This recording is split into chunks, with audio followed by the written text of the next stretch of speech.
Just as you can measure a car's performance using different units such as miles per gallon, miles per hour, etc., you can also measure vibration using different units. These are displacement, velocity, and acceleration. The equipment you're going to monitor will determine what units and what transducer you should use in any given situation. There are overlap regions where either or will do. Any transducer signal can be integrated into any of the other units. Integrating the signal is a process of electrically modifying the signal to change it from one type of measurement to another. For example, change from velocity in millimeters per second to acceleration in Gs.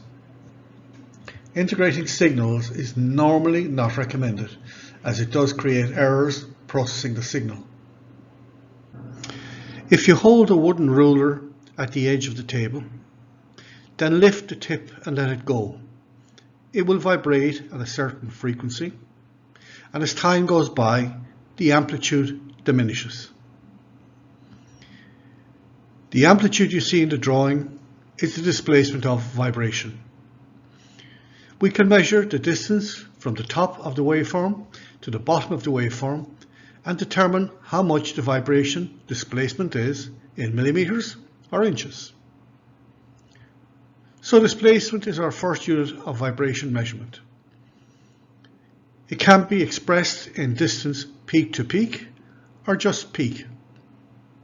Peak to peak is the distance shown. Peak, sometimes called zero to peak, is half this measurement. In the example of the wooden ruler, the amplitude diminished to zero. A turbine or motor vibration, for example, is normally a steady amplitude and does not diminish. Note that the vibration displacement has a frequency. The frequency in hertz is the number of complete cycles of vibration that occurs in 1 second. This is one complete cycle of vibration. You can use the graphic on the left to visualize the vibration moving from one extreme of travel to the other. As the weight in the graphic approaches the midpoint, it is at its highest velocity. We know this because it has to start to decelerate as it passes the midpoint. Every single vibration, no matter how complex the signal is, can be broken down into individual waveforms like the one shown. We can measure the maximum velocity of the vibration. So this is our second unit of vibration measurement. Were you ever thrown back into the passenger seat of a car when the driver took off with maximum acceleration? The most force is felt by you just as the car starts to move away from the stopped position. It is the same with vibration.